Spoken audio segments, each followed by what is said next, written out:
ಇಡೀ ನಮ್ಮ ಬಿಜೆಪಿ ಮತ್ತು ಜೆಡಿಎಸ್ ಎಲ್ಲ ನಮ್ಮ ರಾಜ್ಯ ಸರ್ಕಾರದ ವಿರುದ್ಧ ಅಸೆಂಬ್ಲಿಯಲ್ಲಿ ಕೂಡ ಧ್ವನಿ ಎತ್ತಾ ಇದ್ದಾರೆ.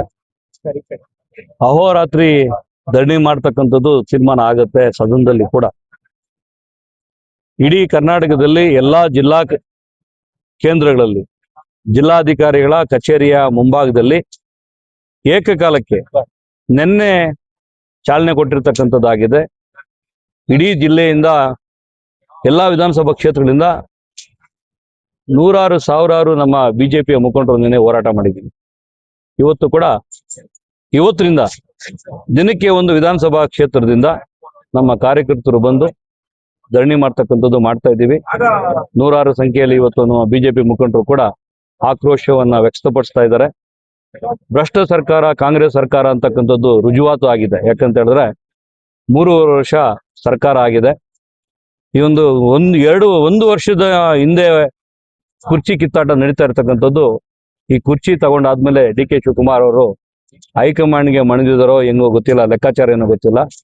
ಭ್ರಷ್ಟ ಶಾಸಕರು ಸಚಿವರಾಗಿರ್ತಕ್ಕಂಥ ನಾಗೇಂದ್ರ ಅವರನ್ನ ಈಗಾಗಲೇ ಸಿದ್ದರಾಮಯ್ಯದು ಅವರ ಅವಧಿಯಲ್ಲಿ ರಾಜೀನಾಮೆನ ಪಡ್ಕೊಂಡಿದ್ರು. ಆದ್ರೆ ಇವತ್ತು ಹೊಸ ಮಂತ್ರಿ ಮಂಡಲ ಏನಾಯ್ತು, ಅದರಲ್ಲಿ ಭ್ರಷ್ಟ ಮಂತ್ರಿಯಾಗಿ ಇವತ್ತೇನು ಮತ್ತೆ ಪ್ರಮಾಣ ವಚನ ಸ್ವೀಕಾರ ಮಾಡಿರ್ತಕ್ಕಂಥದ್ದು ದುರಂತ.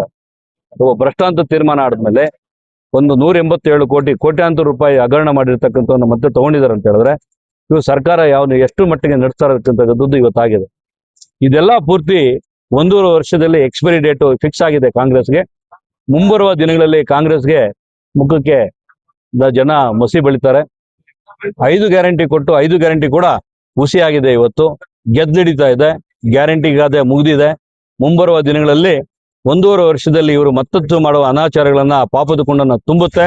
ಈ ಕಾಂಗ್ರೆಸ್ನ ತೆಗಿತಕ್ಕಂಥದ್ದು ಎಲ್ಲೂ ನಿರ್ಧಾರ ಮಾಡಿದ್ದಾರೆ.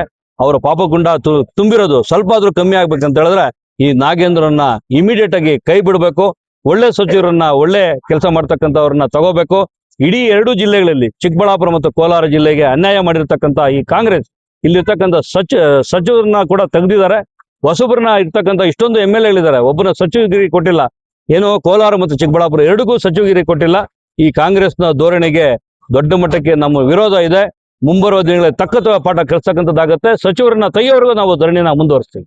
ಸರಿ, ಈಗ ಏನು ಆರೋಪ ಕೂಡ ತುಂಬ್ತಾ ಇದೆ ಕಾಂಗ್ರೆಸ್. ಜನರೇ ತೀರ್ಮಾನ ಮಾಡ್ತಾರೆ. ಲಾಸ್ಟ್ ಟೈಮು ಹೆಣ್ಮಕ್ಳಿಗೆ 50% ಇರ್ತಕ್ಕಂಥ ಹೆಣ್ಮಕ್ಳಿಗೆ ಒಬ್ಬ ಸಚಿವ ಸ್ಥಾನ ಕೂಡ ಕೊಟ್ಟಿಲ್ಲ, ಸಚಿವರನ್ನಾಗಿ ಮಾಡಿಲ್ಲ ಇವತ್ತು ಈ ಸರ್ಕಾರದಲ್ಲಿ. ಆದ್ರೆ 50% ಹೆಣ್ಮಕ್ಳಿಗೆ ಬಸ್ ಫ್ರೀ ಅಂತ ಹೇಳಿದ್ರು, 2,000 ರೂಪಾಯಿ ಕೊಡ್ತೀವಿ ಅಂತ ಹೇಳಿದ್ರು. ಎಲ್ಲ ದೋಖಾ ಆಗಿದೆ. ಇವತ್ತು ಅವರು ತೀರ್ಮಾನ ಮಾಡ್ತಾರೆ. ಹೆಣ್ಮಕ್ಳು ಕೂಡ ಸಂಪೂರ್ಣವಾಗಿ 100% 50% ಇರ್ತಕ್ಕಂಥ ಹೆಣ್ಮಕ್ಳು ಕೂಡ ಸಂಪೂರ್ಣವಾಗಿ ಬಿಜೆಪಿ ಪರ ಈ ಸರಿ ನಿಲ್ತಾರಕ್ಕಂಥ ನಂಬಿಕೆ ಇದೆ. ಯಾಕಂದ್ರೆ ಅವರು ಪಾಪ ಕೂಡ ತುಂಬ್ತಾ ಇದೆ ಕಾಂಗ್ರೆಸ್.